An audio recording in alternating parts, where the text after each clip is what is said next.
Hello from Hamburg, Germany. Today is the 23rd of January, 2026. And Masako and I are in the biggest harbor in Germany, Hamburg, which was destroyed in Operation Gomorrah in the firebombing in 1943. Not that long ago, really destroyed. For those who've studied these firebombings, they were actually intricate dances.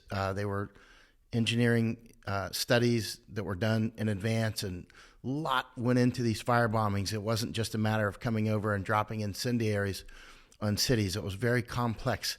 In various cities that we firebombed in Germany and in Japan, for instance, here at Operation Gomorrah, which would have destroyed pretty much everything around here. They started with various things. They started with Pathfinder aircraft that dropped flares to mark targets, different colored flares, so that the aircraft could get in there and hit their targets. They were dropping old school chaff, to confuse German radars and all sorts. They had that back then, and all sorts of other things. There was a lot that went into this, a lot of study that went into it. They dropped high explosive bombs before the actual incendiaries arrived, but they had to get the timing right. The high explosive bombs were designed to disrupt the buildings and blow out the windows, and so that there would be more airflow. And keep in mind the big streets and with buildings on each side. Those are natural. Those are places where fire just spreads wildly, and so you can have these massive, in some cases, hurricane force winds in some of the fire bombings. They were unbelievable. So they when they would do the bombings, they would. If you look at some of the mapping of some of the fire bombings, they were very well thought out to create infernos out of these cities. Keep in mind, Hamburg is the biggest harbor in Germany. It's actually about 100 kilometers from the sea because it's up the Elbe River.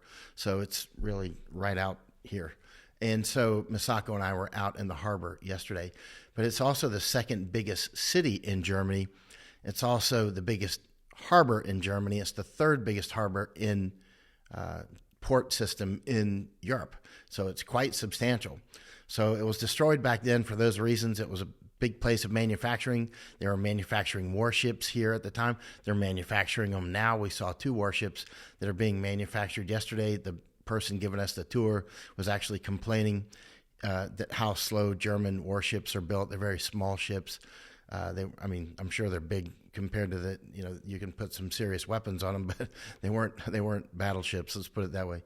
But he was complaining during the tour that how slowly they build them. But they're building other big boats here, super yachts and that sort of thing. In any case, this is a very important port. There are a lot of people in Europe who, for some reason, want to go to war with Russia. Brainwashing, of course, that's the reason. And they're desperate to do that. Now, keep in mind, this is an easy target for Russia. I mean, this is like basically a rifle shot away in terms of modern weapons. It would be very easy to hit serious targets here with hypersonic missiles first shot. And, you could set the city on fire again.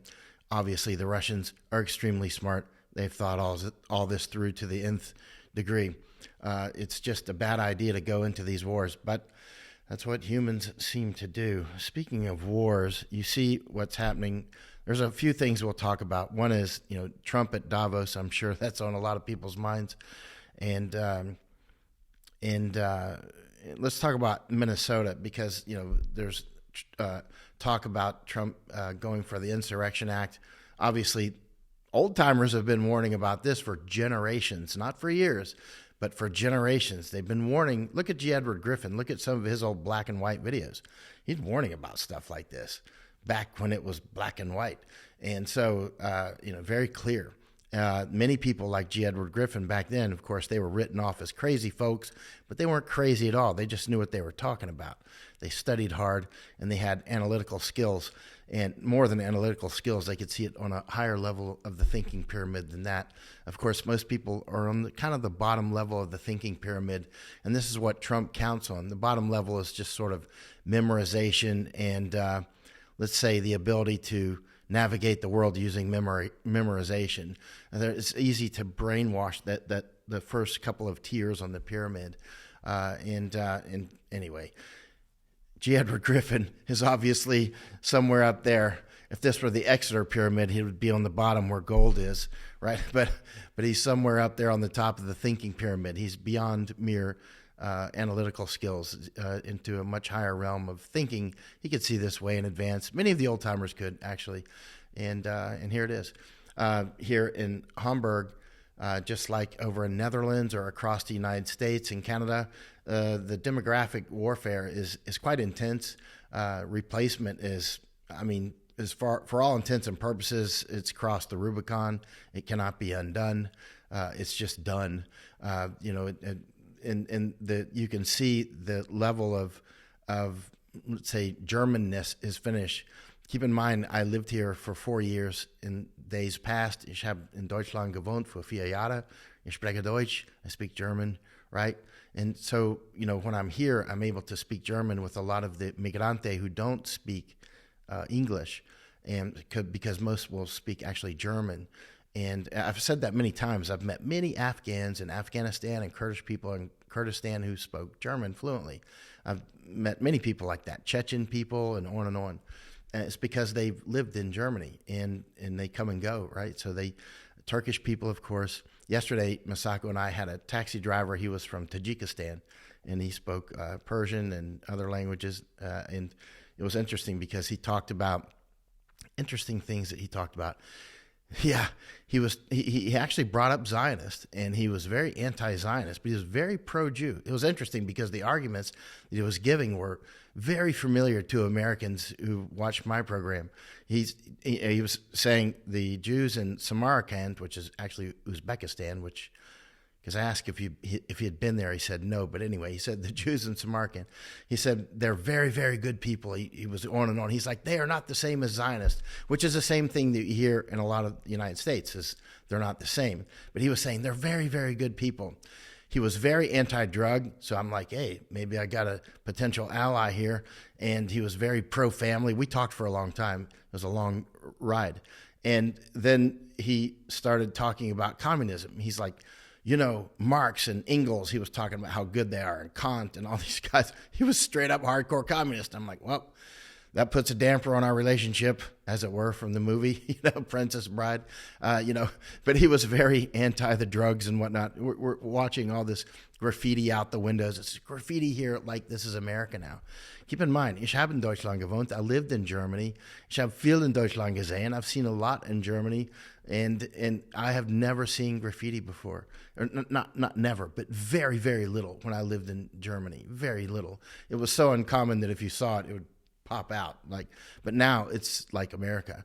It's graffiti everywhere. There's a Starbucks nearby, and we've been here for 4 nights now, right? And so there's a Starbucks nearby. There was a beer bottle broken in front of the Starbucks. We saw it on the first day.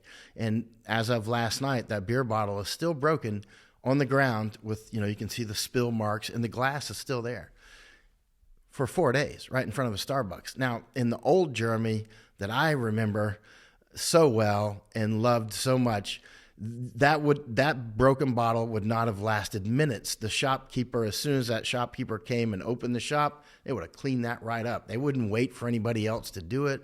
They would have, every morning you would see the German shopkeepers cleaning everything, putzen. They were cleaning up the streets, and it was just wonderful. It was like Japan. I mean, it was like that level of clean. And actually, there are places in Japan that are increasingly not clean. They're not clean because of the new people that are there. This is straight up. And also the demoralization, I see that of Germans here. The drugs aren't as bad here. They don't appear as bad anyway as they do in Netherlands or the United States, but they're coming in.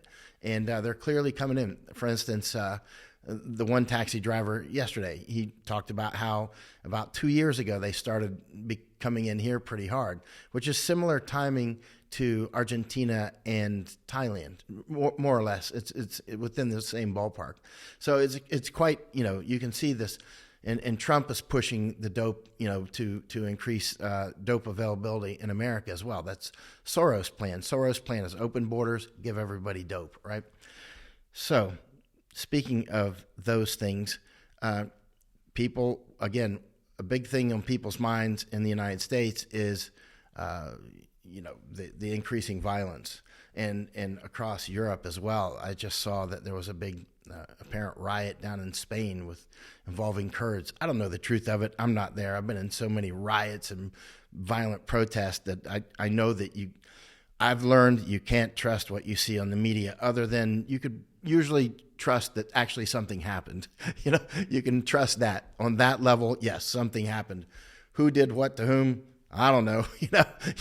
You have to physically be there, or have somebody that you seriously trust to analyze it and be there, so that you can get good secondhand information. But I don't have that source in whatever just happened in Spain. But up in Minneapolis, in Minnesota, what's happening in Minnesota, and why is it happening in Minnesota? Well, that's interesting. Keep in mind, one thing that popped on my feed is Hias is involved. Hias is openly coming out supporting the Somalis in Minnesota. This is very important. This is super important. Hias, the Hebrew Immigrant Aid Society. I'm just putting data points up. Help me research. Remember, Hias, I first came in contact with Hias about, 5 years ago, down in the Darien Gap.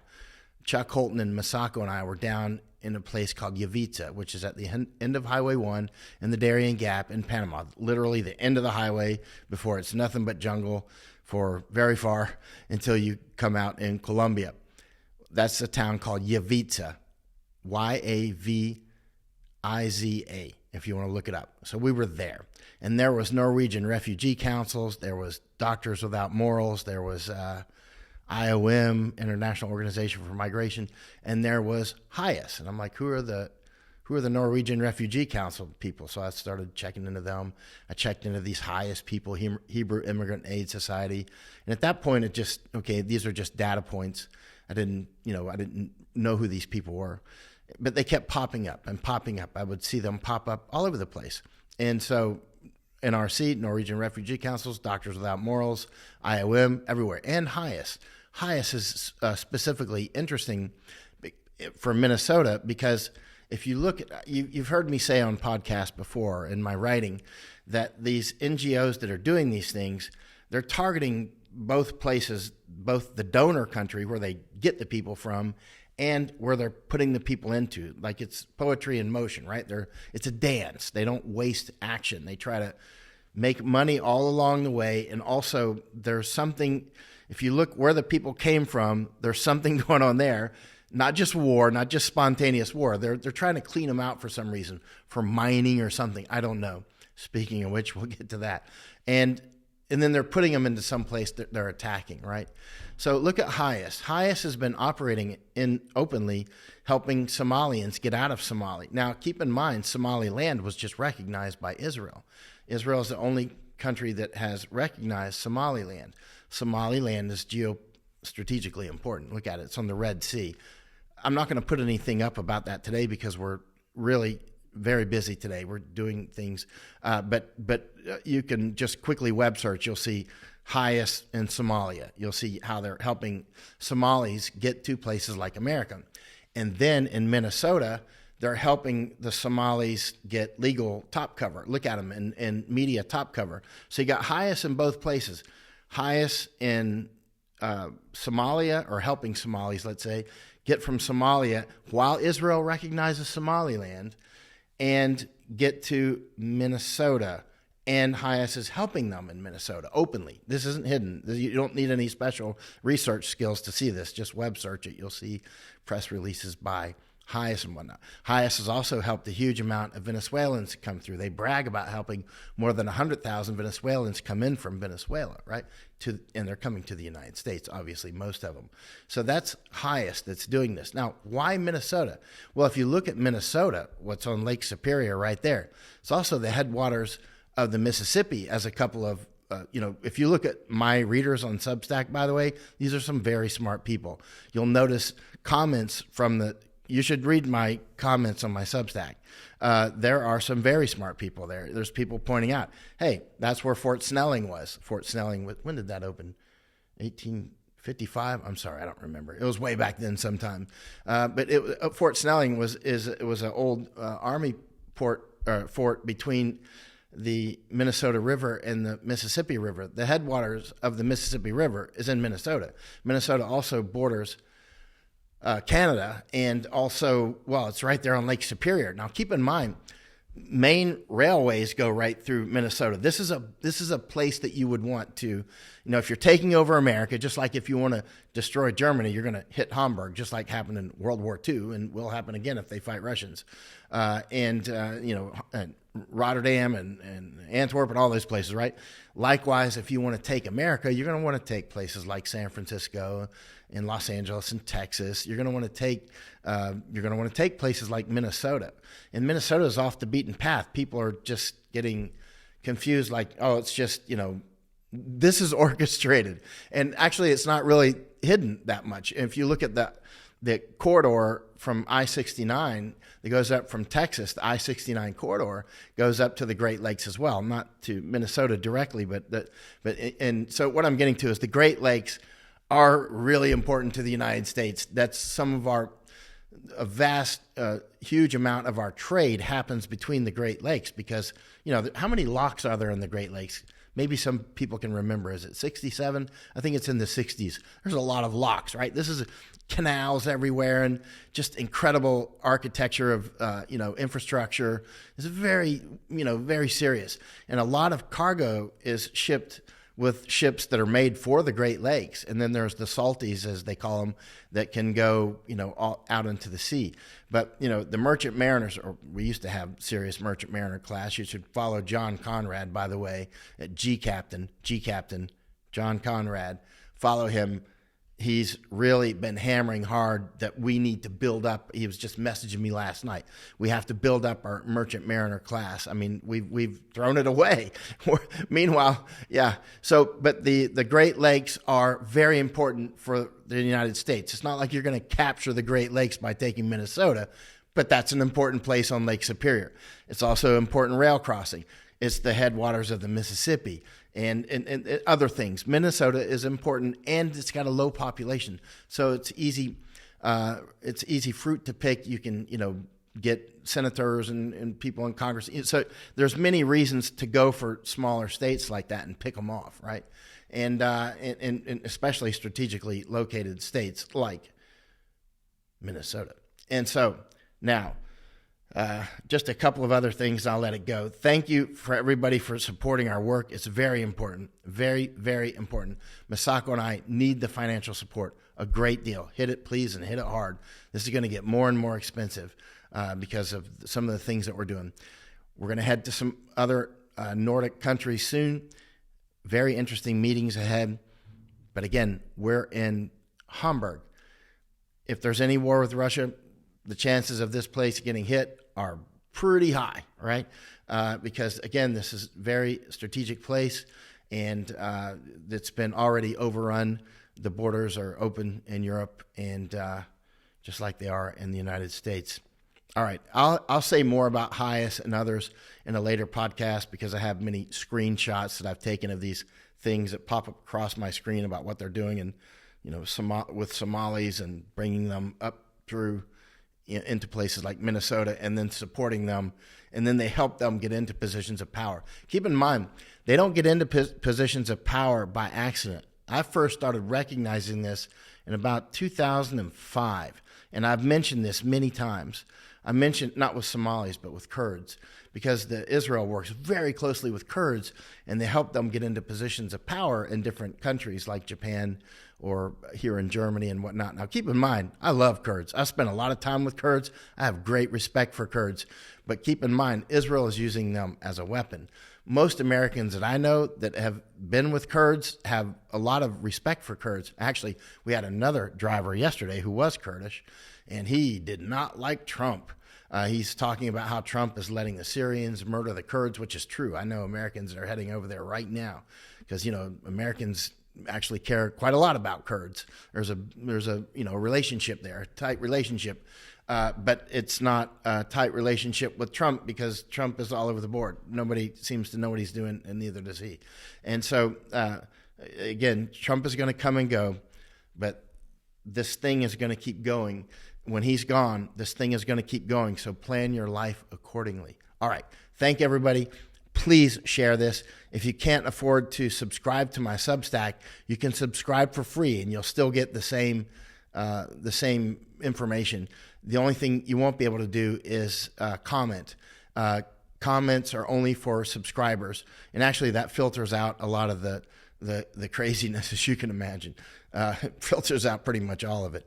And so you can get down to the people that are really serious enough to actually donate to make their voice heard, which is, it's a big deal. I mean, Misako and I are donating a lot of risk and time in our lives, and it's very important. I mean, we could just use what we're doing and only advise a small group of select people for a lot of money. That would be easy to do, but we're not doing that.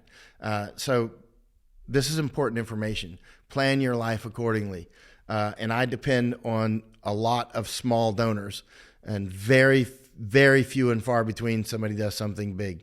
But there has been a couple over time, which I hugely appreciate. By the way, I don't thank everybody who donates because I can't even see your names often. I can't see email. Sometimes I see names, but no way to contact. Sometimes there's just no way. I don't see any.